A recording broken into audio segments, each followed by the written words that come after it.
eso, a sacar lo mejor que se pueda de ese repertorio inusitado que hay en la ficción, en la creación, en la escritura, ¿sí? Entonces, en esa medida yo creo que alcanzo a divertirme un poco escribiendo, ¿sí? que creo que es lo fundamental, ¿no? Riquet decía también eso, que la esencia, la base de la escritura era la diversión. Claro, la diversión no siempre es que a uno le estén haciendo cosquillas, digámoslo así, o que uno se sienta muy cómodo o animado. Probablemente la diversión en algunos casos tiene que ver con cómo se desarma lo que uno cree, concibe o percibe o siente como lo estable, la realidad. En últimas, yo creo que es más de una intención de desestabilizar eso que uno capta como el sistema de lo posible, de lo plausible, de lo sólido, de lo que tenemos aprendido, dado o hecho. Bueno,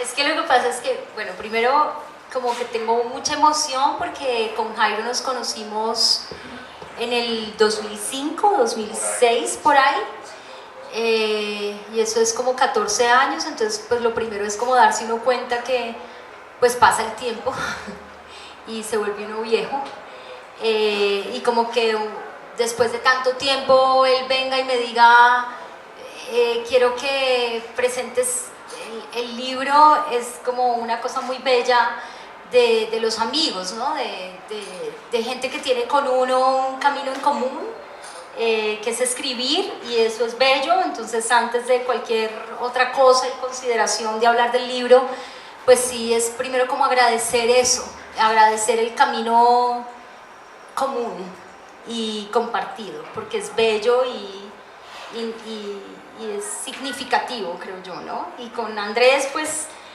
nos acabamos de encontrar antes de empezar, como, ay, qué bueno vernos, pero esos caminos compartidos y comunes son lindos, y es lindo también compartirlo con ustedes que vinieron hoy acá. Bueno, de Jairo, cuando yo lo conocí hace 14 años, atención, 14, que no es poquito, su estilo, yo creo que él ha sido fiel a su estilo, y es como lo que puedo rescatar de este libro, ¿no? Que cuando empezamos en esto, Jairo pues tiene mucha más cancha que yo, tiene mucho más años, no porque usted sea más viejo, ¿no? Pero tiene más años, pero lo que quiero decir es que en el oficio, creo que Jairo tiene mucho más oficio que yo, y en ese tema del oficio, para mí escribir es encontrar un tono. Más allá de cualquier otra cosa, es encontrar una voz. Y cuando uno la encuentra, es un regalo, es como un milagro. Y bueno, yo no sé cuántos de ustedes leyeron esto, no sé si no lo han leído, por favor, todos lo compran, allá afuera lo deben vender, ¿cierto, Ney? Sí, claro. Sí, lo deben vender, baratísimo, todos, por favor, lo compran todos. Pero lo que quiero decir es, Jairo encontró un tono y una voz. Y lo primero que yo quisiera indagar es cómo encuentra uno esa voz, porque esa voz pues tarda mucho tiempo, y Andrés aquí también, que es un escritor el berraco, ustedes ya oyeron todo lo que ha hecho, pues encontrar una voz es lo más difícil en este oficio de escribir. Entonces yo creo que lo primero que tendríamos que indagar o preguntar aquí en esto es cómo llegaste a encontrar esa voz, y esa voz pasa por lo que decía Andrés, de esa cosa toda de ficción, ¿no? Que uno dice, puta, ¿cuánto se fumó? ¿Cuánto se metió? ¿Cuánto?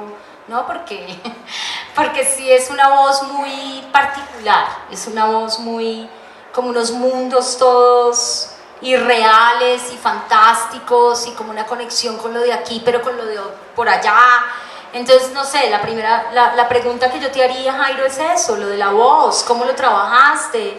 Eso no es fácil, eso no se encuentra fácil. ¿Cómo encontraste tu propio tono, tu voz? Pues primero ya me tocó señalar que digamos, estoy limpio, o sea, sí, o sea, no me he rehabilitado, ni pienso hacerlo, ¿sí? Pero estoy limpio, ¿sí?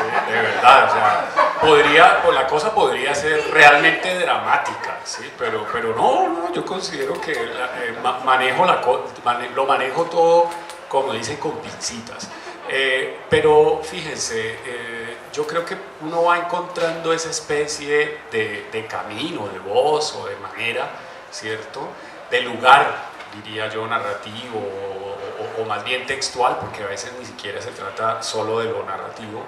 Creo que uno lo va encontrando, en primer lugar, al menos en mi caso, con el mismo cuento. Para mí el cuento es una suerte de ring atroz, ¿cierto? El cuento hace... O sea, como una llamada de Alejandra López después de... ¿Ring?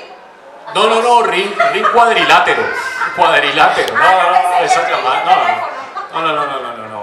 tampoco. No, un ring atroz, o sea, el cuadrilátero, la arena, el área de pelea, digamos, creo que fundamental de cualquier escritor es pues el cuento y la poesía, obviamente, es que son casi lo mismo, ¿sí?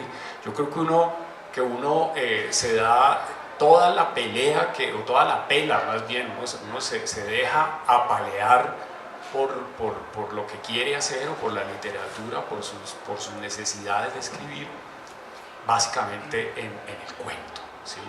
Porque desde mi punto de vista, las limitaciones y las exigencias que le pone a uno el cuento lo ponen o lo sitúan siempre más allá de lo que uno podría hacer, y por eso uno siempre queda más o menos descontento cuando puede que limpie, mejore, revise, organice. Por ejemplo, aquí hay, como ya dijo Andrés Mauricio, aquí hay varios cuentos que ya están publicados y que ganaron en realidad todos los que hay fueron ganadores en algún momento, ¿cierto?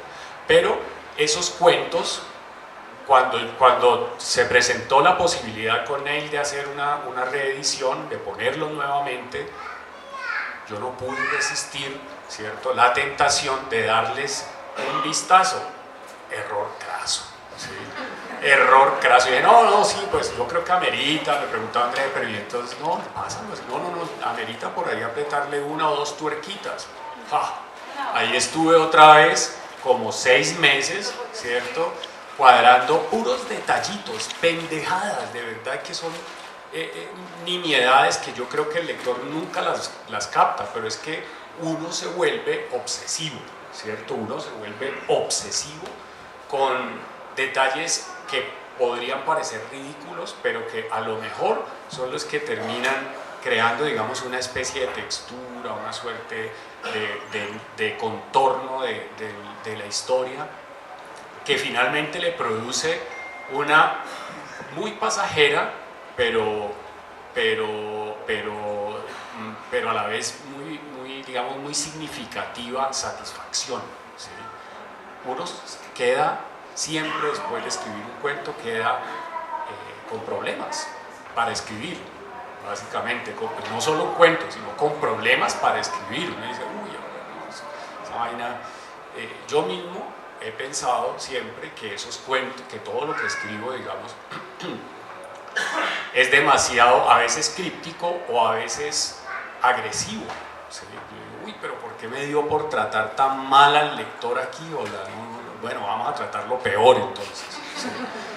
Así, entonces el cuento ha sido uno de los, como de las maneras, uno de los lugares de entrenamiento, creo yo, más poderosos, y donde nos encontramos incluso en los diversos ámbitos. Cuando tú ganaste el premio de la Fundación Alzate Avendaño, también estábamos en el asunto del cuento, ¿sí? No porque del cuento uno entonces pase a la novela, digámoslo así, que entonces el cuento es subsidiario de la novela, y de ahí entonces si yo hago bien los cuentos entonces puedo ser buen novelista. No, la novela es otro problema peor, ¿sí?